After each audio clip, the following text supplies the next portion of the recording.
Welcome to Crosspoint. Welcome to Crosspoint. Welcome to Crosspoint. We are an inclusive faith community seeking to live out the loving, just, and generous way of Jesus.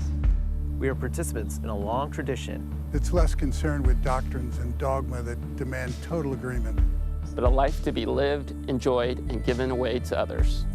What unites us is a growing awareness that life is precious. That we are made by love in order to love. This community is comprised of and affirms the entire human family. Regardless of race, age, creed, physical abilities, marital or economic status, gender identity, or sexual orientation. So, if you're curious and have come to see, if you are tired and have come to rest, if you are grateful and have come to share, if you are wounded and have come to heal, if you're joyful and have come to celebrate, if you are uprooted and have come to belong, welcome home. Welcome home. Welcome home. Welcome home.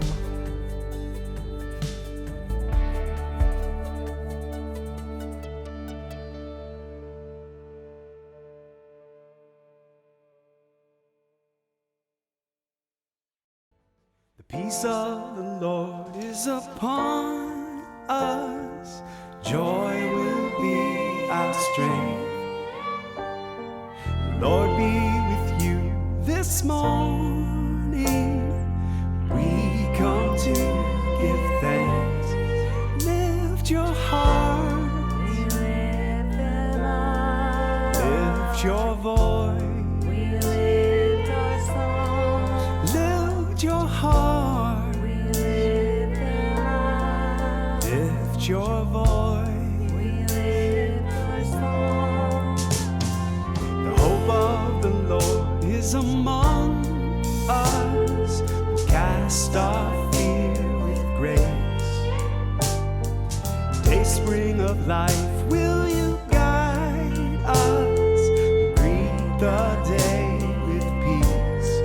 Lift your heart. We lift them up. Lift your voice. We lift our song. Lift your heart. We lift them up. Lift your voice. We lift our song. Sing to the Lord of creation. We'll praise the Trinity. Christ our incarnate salvation, may we embody thee. Lift your heart, lift your voice, lift your heart, lift your voice, lift your heart, lift your voice.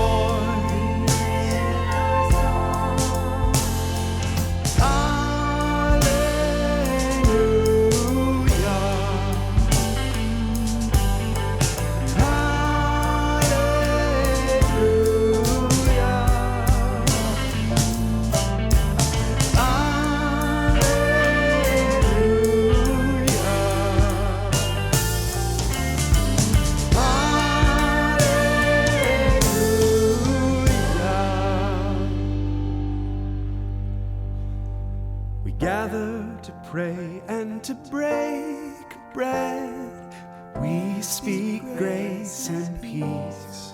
To love God and love our neighbors. We sing for those in need. Lift your heart. Lift your voice. Lift your heart. Lift your voice. Lift your heart. Lift your voice. Lift your heart. Lift your voice.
judgment is love. His judgment is love.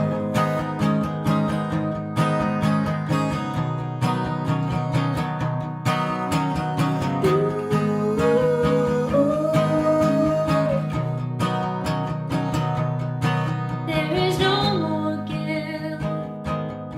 There is no more shame. All our darkest sin, all our deepest pain. Blessed are the poor, all the lonely, broken, lost, and torn. See the kingdom comes to us, a war that's far with love. Our only war is love. Prepare the way of the Lord, wielding mercy like a sword.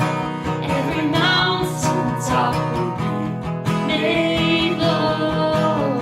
No, He holds the earth like dust, and His judgment comes to us, and His judgment is love.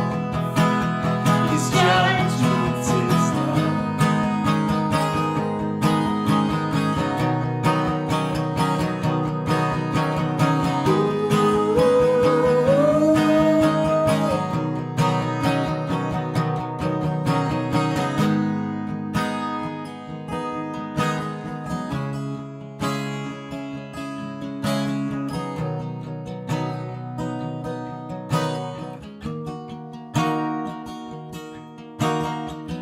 We will not fight this. We will not fall in love. As if it's us or them, it's us for them, it's us for them. We reject the either. They can't define us anymore. As if it's us or them, it's us for them, it's us for them. We will not fight their wars. We will not fall in line. As if it's us or them, it's us for them, it's us for them. We reject the either. Can't define us anymore.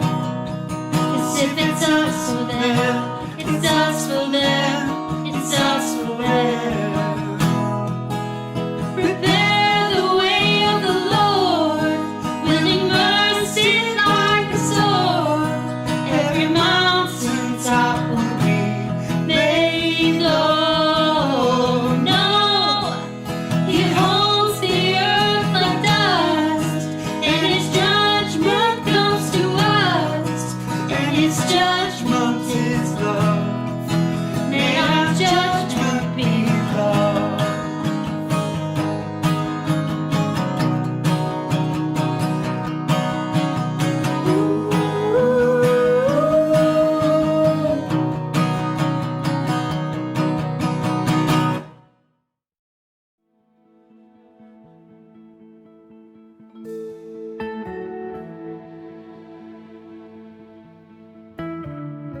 I'm really grateful for all the support everybody gives here. It's like a really close community, so these are all people I've grown up with, I've started in WOW and Kids Point with. The mission trips, because I've been on like 4 of them now, and I liked all of them, and some of the best weeks of my life.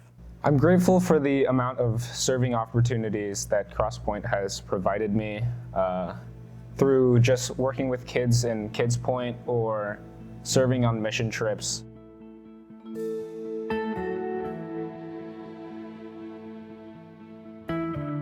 Yeah, I guess just togetherness then. Just because I'm still friends with everybody, like we still talk, like it's just still having that close-knit relationship. I think one of the things you talked a lot about was just like being patient. And I think that helps, that you don't have to rush through things. That's definitely something I'm trying to do a better job of. I think it's just kind of like openness and like the willing to kind of like try new things and kind of put yourself out there. Like at Crosspoint, we're not like a normal church. Like people come as they are and we just worship together.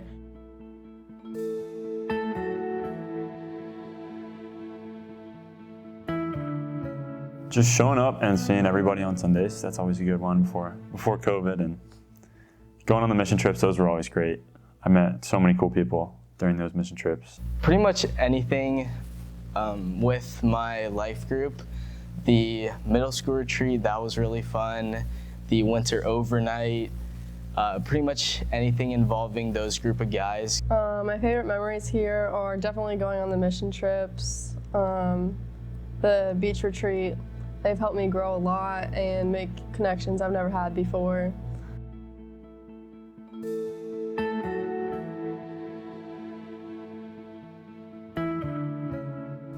Mostly just like thank you for being there for me and for like helping me along my like faith journey and just in my life as well. JT, you have been such an amazing person and you've made a very big impact on my life.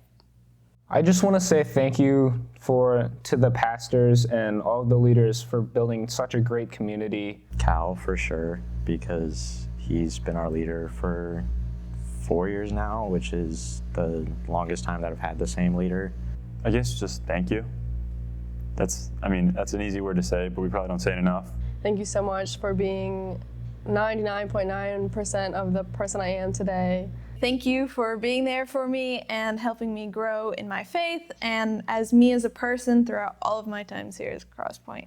I really appreciate everyone treating you like a friend. I mean, just thank you. And I don't think I would be the person I am today without them. Thank you to Cal for being such an important figure in my life. Really just thank you, and I love you. Like it's been great.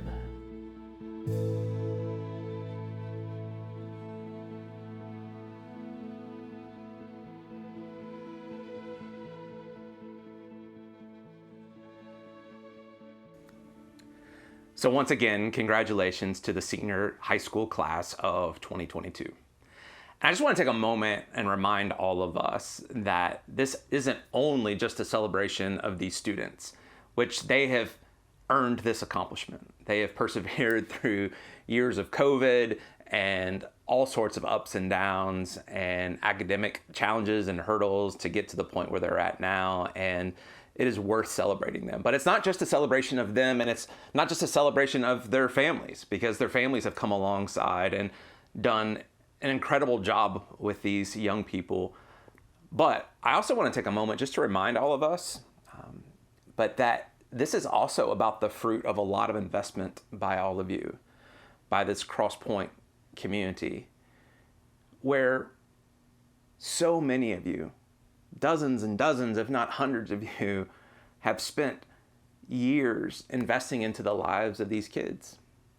And this community as a whole has modeled for them what it means to pursue Christ and to live out love in the world. And it's a good reminder for us to reflect back and to realize that these are really good humans.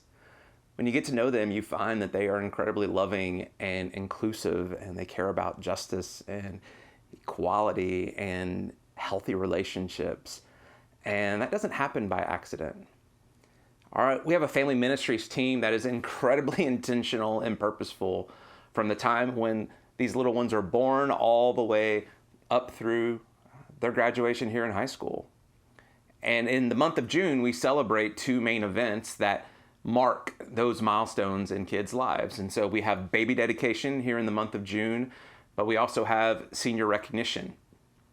And between those two milestone events, there is a lot of time and energy and intention and purpose that is poured into these kids and into these families.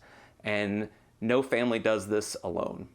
And speaking as a parent of a graduating high school senior myself, I and my family are incredibly indebted to this community and how they have loved our kids, both of our boys, and have helped them and played such a critical role in helping them become the beautiful, great humans that they are today. And there's no way that they would be where they're at without this entire community. And so Crosspoint, I hope that you can soak that in and realize that we're all a part of that we're all a part, and that we're all invested as a community in helping these kids grow up to be just incredible human beings. And so once again, congratulations to the senior class of 2022, and we look forward to all that's ahead for you.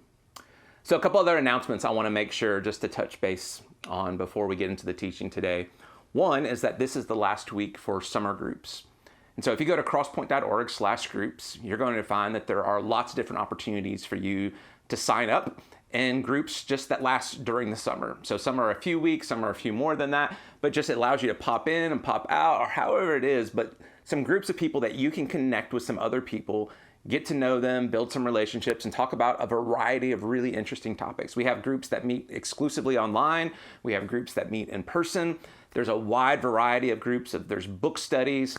There are studies on parenting and groups that are focusing on parenting. We have a group by a New Testament PhD professor who is walking through just some really important stuff in the scriptures.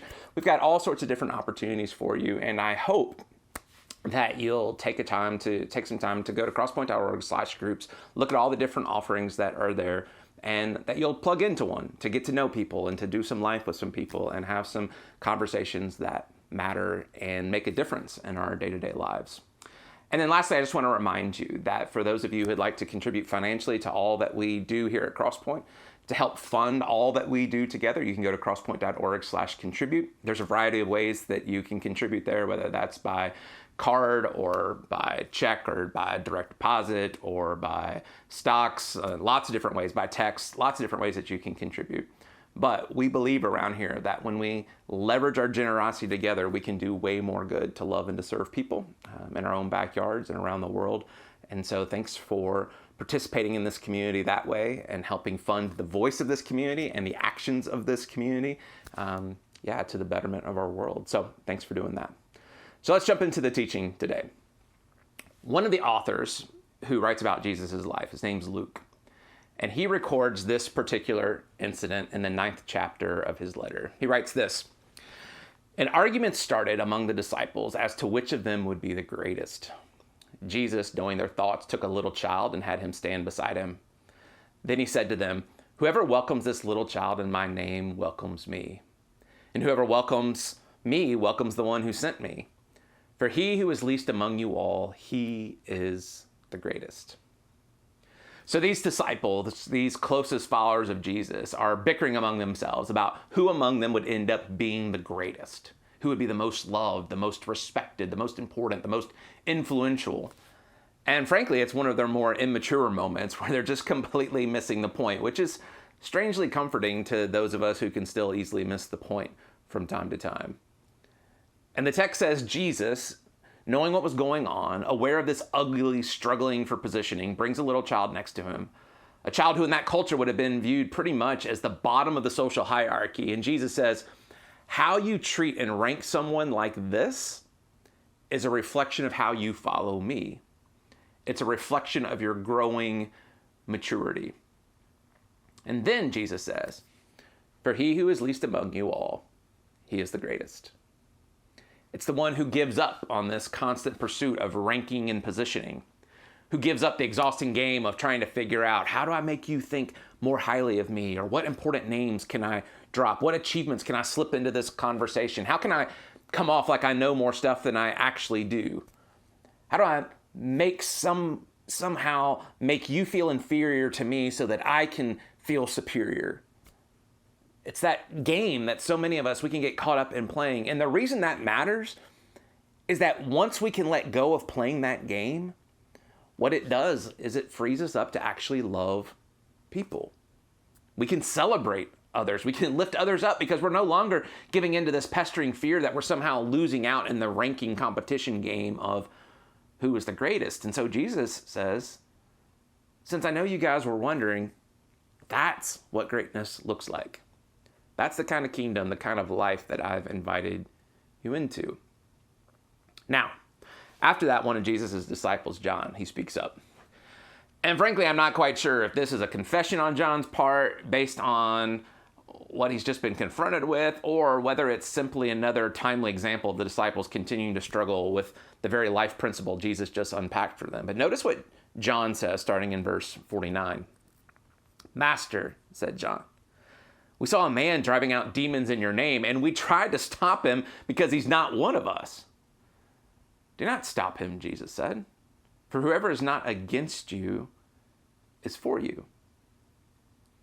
So, the scene here is Jesus' disciples come across a man who is setting people free, who's healing people in the name of Jesus with the authority of Jesus, which I imagine we can all agree is a good thing, right? Because no matter how you slice it, you have to figure that less demons is always better than more demons, right? I mean, that just makes sense. So this guy is doing a good thing. He's healing people in the name of Jesus. And John says, we tried to stop him because he's not one of us. He's not one of our group. He's not one of the 12. This isn't how it's supposed to work. He's not on our team. He has the wrong color jersey on. He just doesn't fit. So we tried to stop him. But here's what I want you to notice. Does Jesus seem threatened that someone not a part of his particular group was doing good and was loving and helping people? Does Jesus seem uptight about that? Does Jesus seem scared or threatened by that? No. Instead, Jesus says, don't try to stop him, because whoever is not against you is for you. And so, as the disciples seem all concerned that this guy isn't on the team, Jesus seems to respond with an attitude of, well, apparently our team is bigger than you assumed. Now, this isn't the first time we see this theme come up in the scriptures. We find a similar story in an even more ancient book, the book of Numbers. Now, for the sake of context, there was a place that the people of Israel in that time called the tent of meeting, or sometimes it was called the tabernacle. And in their ancient pre-modern understanding, it was thought that this was the place where God's divine presence dwelled. And so Moses, the prophet of Israel at the time, would gather the leaders of Israel together at the tent of meeting. He would share what God had spoken to him, and the leaders would then go back to the camp being where all the people, all the Israelites actually lived. And so the leaders would go back to the camp, and they would pass on what they had received from God through Moses at the tent of meeting. So that's the context we find ourselves here in Numbers chapter 11, starting with verse 24. So Moses went out and told the people what the Lord had said. He brought together 70 of their elders and had them stand around the tent. Then the Lord came down in the cloud and spoke with him. And he took of the Spirit that was on him and put the Spirit on the 70 elders. When the Spirit rested on them, they prophesied. They spoke truth about God, spoke messages from God, that idea. But they did not do so again. However, 2 men, whose names were Eldad and Medad, had remained in the camp. They were listed among the elders, but they did not go to the tent. Yet the Spirit also rested on them, and they prophesied in the camp. A young man ran and told Moses, Eldad and Medad are prophesying in the camp. Joshua, son of Nun, who had been Moses' aide, which is kind of like a student or a disciple, he had been his aide since youth, spoke up and said, Moses, my Lord, stop them. But Moses replied, are you jealous for my sake?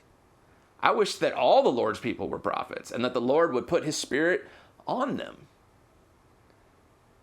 And so again here we find Joshua, just like the disciples, with this particular idea that assumes, well, this is how God always works. But now Joshua sees what is happening in front of him and he's like, wait, this doesn't fit with the formula. This doesn't fit with how I understand God is supposed to do things. And the common thread that marks both Joshua and the disciples in these 2 different stories is fear. They see God's Spirit moving outside of their understanding as something that needs to be stopped. And yet Moses and Jesus both respond the same way. They're not threatened by it. They're not scared by it. Instead, they celebrate how they see God moving. And so let's turn the mirror of the scriptures on ourselves for a moment. We have to understand that there's always a great temptation for you and I to shrink the movement of God when we don't understand it. To develop this attitude of, well, God only works through people like me, or who think like me, or who vote like me, believes like me, interprets the Bible the same way as me. And if they don't, well, then they must be wrong or they're dangerous. And there's this type of moral ranking that starts to take place. And it's tempting for this kind of attitude to develop within a faith community and between different faith communities where different perspectives and styles and interpretations don't get valued, but rather just constantly criticized and shamed. It's one of the things that I think many of us who are Christ followers have lost sight of from the faith tradition of our Jewish brothers and sisters that we stand on the shoulders of.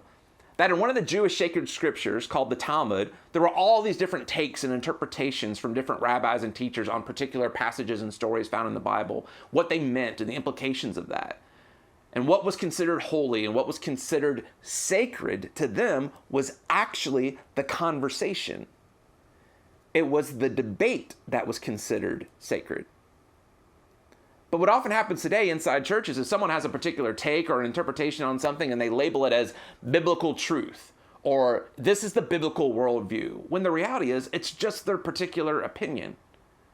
But since they call it the biblical take, they try to give their opinion an authority that crushes all other opinions by attaching God's name to it, when in reality, that's what it actually means to use God's name in vain, where you're attaching God's name to something and God's authority to something that's never intended to be that way. Now, with that said, I want to be really clear about something. That also doesn't mean that just anything goes, and that all things and anything declared as my interpretation should be celebrated.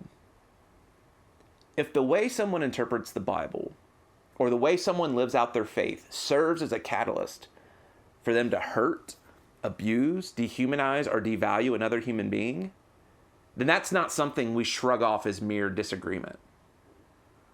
One of our values here at Crosspoint states, we're a faith community who, as necessary, take sides when issues of human equality and justice are at stake. We don't stay quiet. We don't shrug it off. And we do so because to not do that violates the most central teaching of Jesus, to love your neighbor as yourself. Elsewhere in the scriptures, a follower of Jesus named Paul, he writes this, love does no harm to its neighbor. Therefore, love is the fulfillment of the law.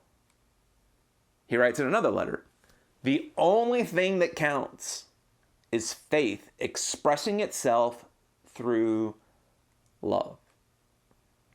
Then, to get even more specific, another author in the scriptures, John, writes this, whoever does not love does not know God, because God is love.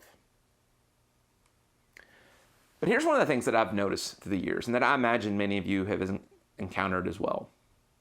Some people can have rather abusive ideas of what God is like, what God's love looks like, and even what it means to love others in the name of God. And we hear certain things that people may say or declare on God's behalf, and something in us goes, that doesn't seem like love. That doesn't feel like love. That's actually hurtful and destructive and harmful. But it gets spun by rebuttals like, well, you know what? God's ways are higher than our ways. It might not feel loving, but actually it's the most loving thing I could do for you. Or one illustration I was taught as a young teenager was, well, just imagine if you're a parent and your little toddler needs stitches. You may have to hold their arms down for the doctor because they're crying and screaming so that the doctor can actually sew them up. But just because it doesn't feel loving to your kid in that moment doesn't mean that it's not loving. They just don't understand. They may actually think you're being mean and they're screaming and they're yelling at you, but it's the most loving thing that you could do in that moment. And the thing is, that makes some sense, right? When you're a little kid, you may not understand at all what's going on in that moment, and it may feel like the farthest thing from love in that moment.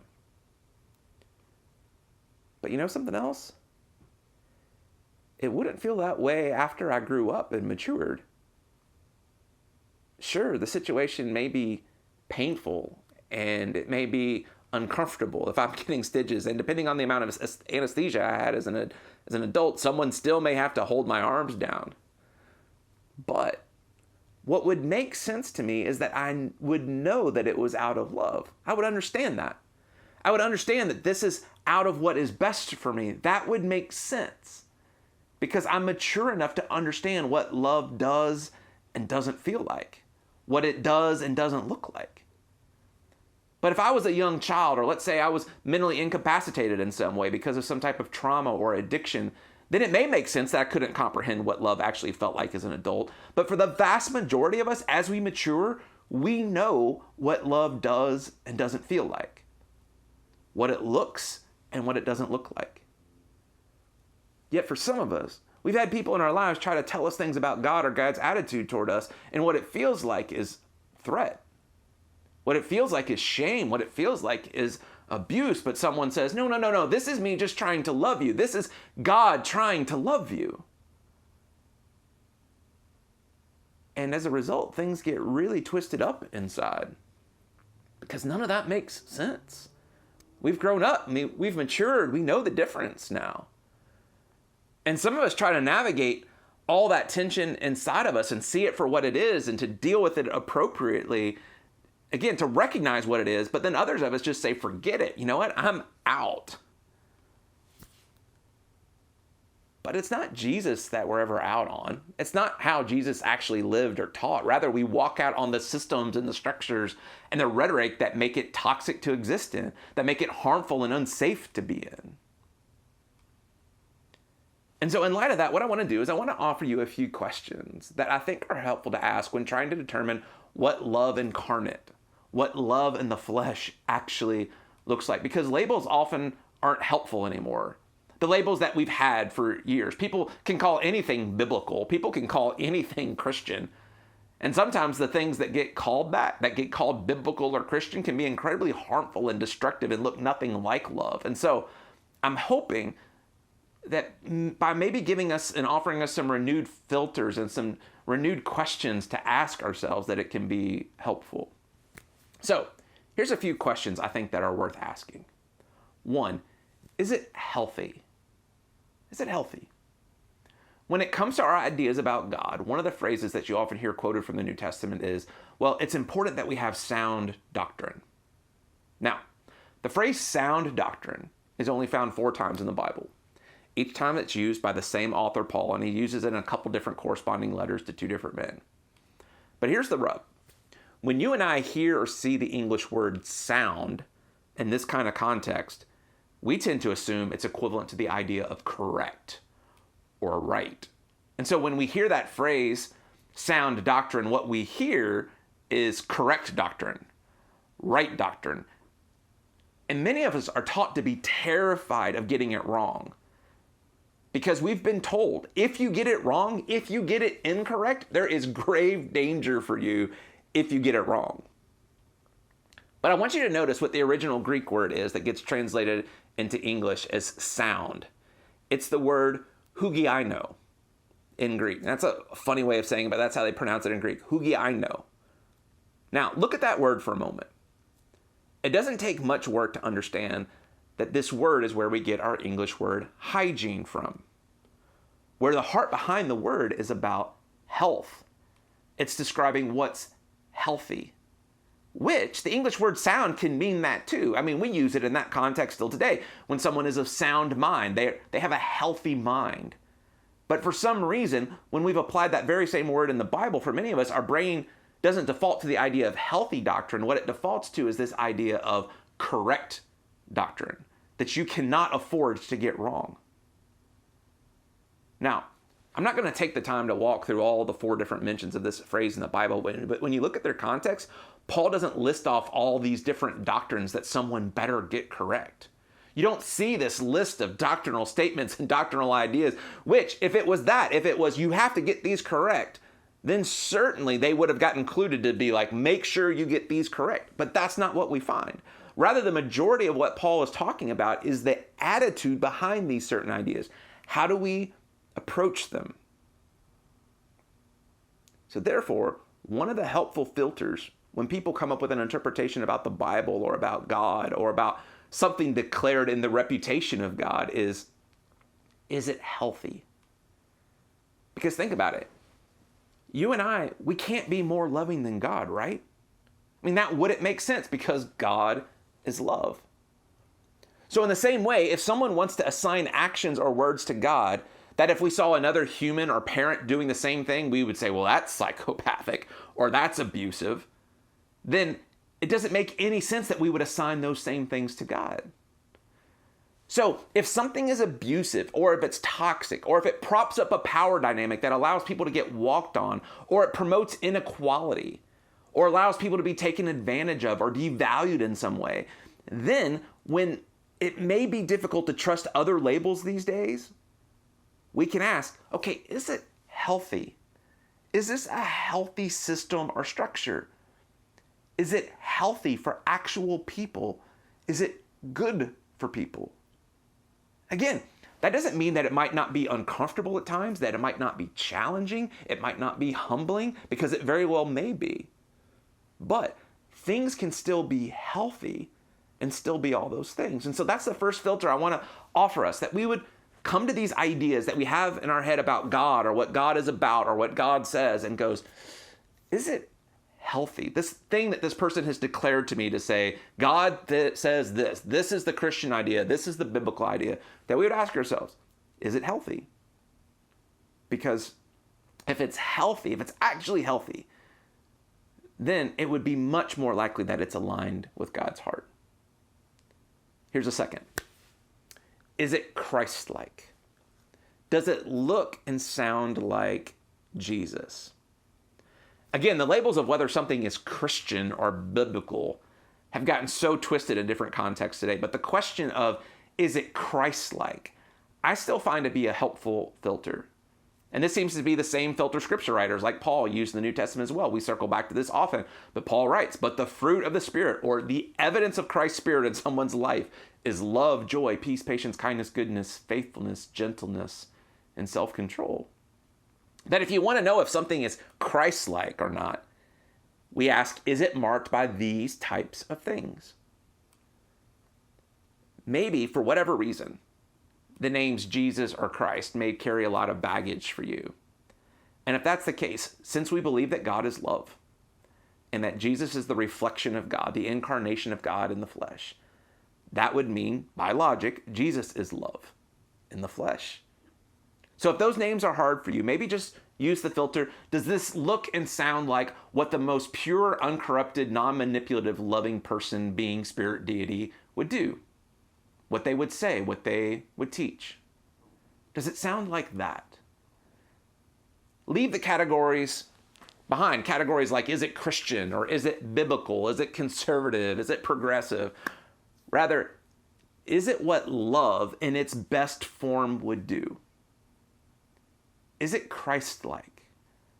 I think that's a much more helpful filter for the context that we find ourselves in today. And then here's one last question and filter to leave you with. Is it loving to actual people now in this particular time and place? Now here's why this one is important. Sometimes, you'll hear people justify their words or actions that, again, they often declare in the name of God or with the authority of the Bible, and with something that sounds like, well, me shunning you or me shaming you or telling you how wicked or deceived you are is actually loving. It's necessary because it's what I have to do to try to get God to try to wake you up so that you don't spend eternity being tortured. Now, I imagine that some of you have heard some version of that, but here's the thing. Common sense would tell us, and frankly, Jesus would tell us, it isn't healthy or loving for anyone to treat someone in a way that all data and evidence points to actually causes harm and injury to a person in the here and now. But we justify that harm by assuming or guessing that the ends will justify the means in another time and place after you die. Listen, what love looks like in the kingdom of God for all eternity is what love looks like in its best form in the kingdom of God here on earth now. It would make absolutely zero sense for us to think, well, yes, it kind of shames and degrades people now. I mean, it makes them feel awful about themselves and question whether they should even live. It makes them feel unworthy and unloved, and that their creator is grossly disappointed in them and mad at them. But it's okay to do all that because one day they'll hopefully experience all that as love after they die. Right? I mean, that doesn't make any sense. And even more so, when do we ever see Jesus do that? If we're followers of Jesus, when do we see Jesus do that? When do we ever see Jesus degrade someone, shame someone who's vulnerable, and do so in the name of, well, this is going to be best for you after you die?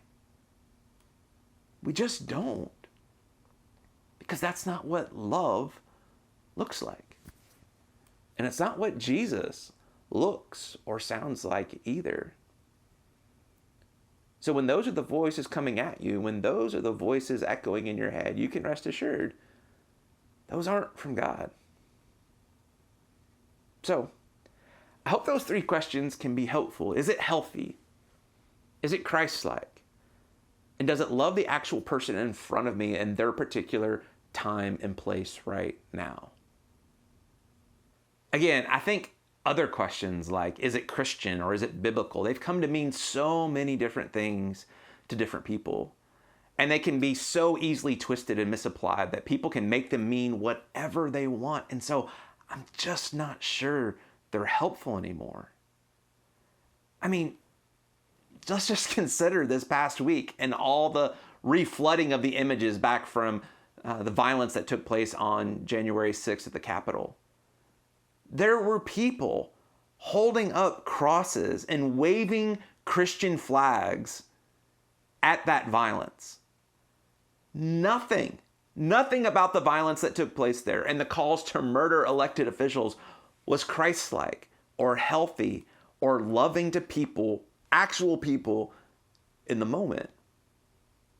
See, this is why I think we need some renewed questions, some renewed filters to help us recapture the heart of Jesus as those seeking to follow Jesus. And the thing is, just like Joshua and the disciples that we see in these stories in the scriptures, we may find ourselves surprised to see God's Spirit working and moving in places that our assumptions and our labels didn't previously allow for.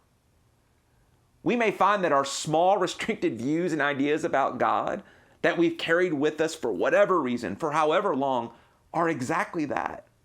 That they're way too small and way too restricted for who God actually is. And in the process, we may discover that God and God's love is far more beautiful and expansive and inclusive than we've ever allowed ourselves to believe before. And that may very well end up changing the way that we see others, the way we see ourselves, in much more healthy, Christ-like, and loving ways. And so here's hoping, because I'm telling you, it's just better that way. Now, here's how I like us to wrap up. I want to invite you to take the next few moments. I'm going to put some questions on the screen, and I want to give you some space. And I want to invite you to think through them because I think they're important questions. They're important things for us to wrestle with. And so I just want to give you a few moments. Reflect on these questions, and we'll wrap up from there.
If you would like to know more or get connected to Crosspoint, go to crosspoint.org. If you're in need of care or assistance, go to crosspoint.org/care. And welcome home.